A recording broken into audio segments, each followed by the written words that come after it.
This story time is how my boyfriend got my sister pregnant.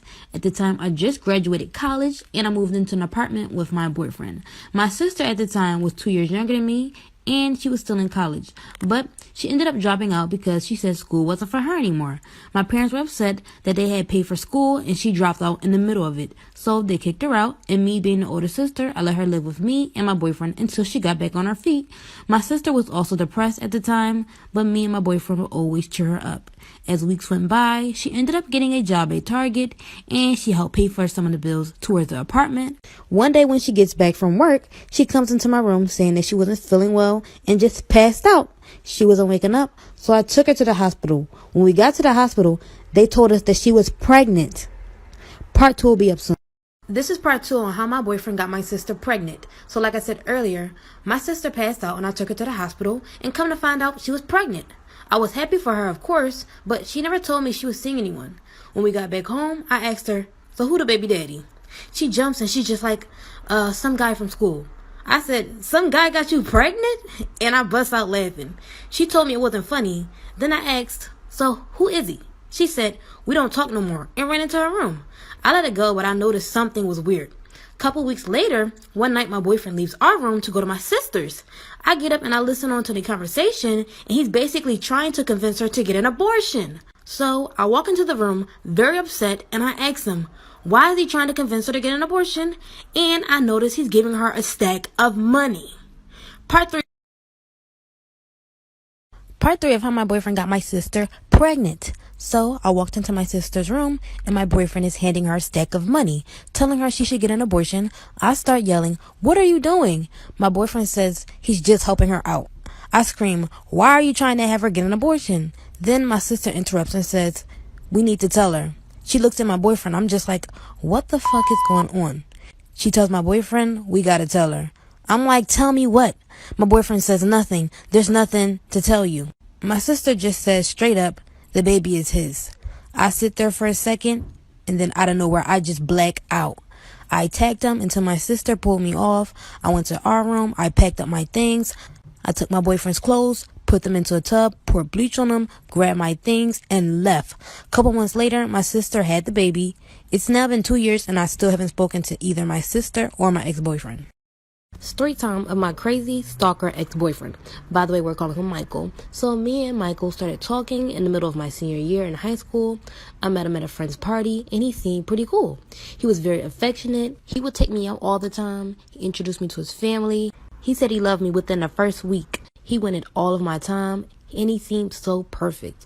Until suddenly he started to get very controlling. He never wanted me to go out anywhere. He didn't like the clothes that I wear. He didn't like any of my friends. He made me feel guilty whenever I tried to do something for myself. After months of dealing with this controlling behavior, I wanted to leave the relationship. He got mad at me. He was threatening to hurt me and himself if I left. I told him I was done. The next day, like any old regular day, I go to school and I come back home. But when I came back home, I open up my door and I see Michael sitting on my couch with a taser. I'll be back for part 2. This is part 2 story time of my crazy stalker ex-boyfriend. So like I said before, I get home and Michael is sitting on my couch with a taser. I ask him, "What are you doing here? And how did you get in?" He's like, "Your mom let me in. I told her you asked for help for homework." I yell and call for my mom and he's like, "Oh, she left. She said she was going to the grocery store real quick." I turn around and try to leave out the house. He runs and shuts the door. And he's like, "Oh, baby, please don't go. Listen, I heard you earlier and I'm sorry for being so controlling. I just love you so much and I don't want anything to happen to you." I asked him, "Why did you pop up and why did you bring a taser?" He said, "I just wanted to surprise you." And I'm like, "For what?" He goes into his pocket and pulls out a ring saying he wanted to get engaged, trying to hand me a ring that looked like he got out of a gumball machine. I laugh at him and he pushes me against the door.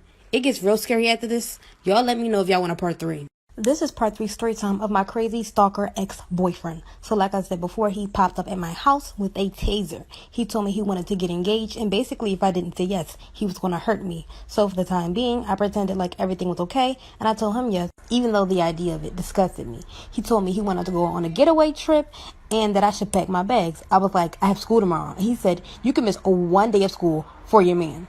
I told him no, and he grabbed my arm, telling me to go get my stuff. I went upstairs immediately, and when I got to my room, I tried to call the cops, and I guess he overheard me because he busted into my room, starting to fight me. I don't know how, but we ended up in the hallway, and he fell down the stairs. He became unconscious, and at that moment, I ran out of the house, and I called the cops again, but about an intruder. He ended up waking back up and was arrested, but that wasn't just it. Couple years later, he came around stalking me at school, my job, even my friends and family. This story time is how I found out my boyfriend lied about his age. At the time, I was 15, and I found out he was 32. By the way, we're calling him Jake. So I met Jake at a college party, and I was able to go because my sister had just entered college, and I begged her to take me.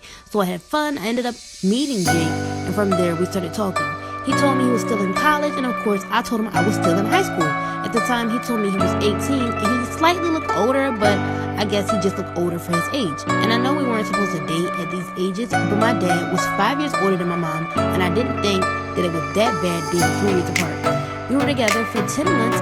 When my birthday came around, he wanted to take me out on a date. He picked me up from home and drove me to a restaurant, and 5 minutes before we get to the restaurant, he gets pulled over for not having his lights on. The cops asked for his ID. He showed the cops and he put it down. I took a look at his ID and it said he was born in the 1980s.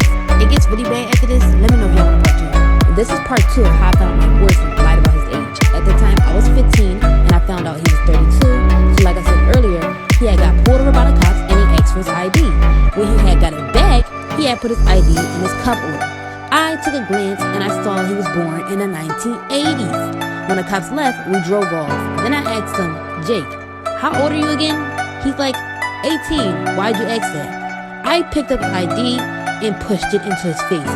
He quickly steps on the brake and snatches it from me. I was like, take me home. He said, no, it's a fake ID. I was like, what do you need a fake ID for? Where's your real one? He looked at me in shock. Then I told him I wanted to leave. I try to open up the car door to leave, and he tells me, you're not going nowhere. Guys, this is when it gets really scary. Y'all let me know if y'all want a part 2. This is part 3 of how I found out my boyfriend lied about his age. At the time, I was 15, and I found out he was 32. Okay, so like I said before, I saw his ID, and I could tell he was lying about how it was fake. So I immediately wanted to get out. I tried to open up the door, but it doesn't open. I told him to let me out. He responds, you're not going anywhere, and you're not leaving. I then start pushing on him to get me out. He stops and says, if you keep pushing on me, we're gonna crash. So I grabbed my phone and I called the police. He took my phone and threw it out the window. And I'm like, where the hell are you taking me? Guys, this is when it gets really dangerous. Y'all let me know if I should make a part 4. This story time is from a follower, and she really needs advice. By the way, we're calling her Ashley, and she's 19. And also, please don't judge her. So, Ashley is a pole dancer. She does OnlyFans, and she has a 72-year-old sugar daddy that pays all of her bills. And Ashley also has a boyfriend, but he knows the work that she does. Well, recently, Ashley wanted to get out of that type of work and go to school for nursing. For the past couple months, she saved up, she quit her job, and she cut her sugar daddy off. Well, something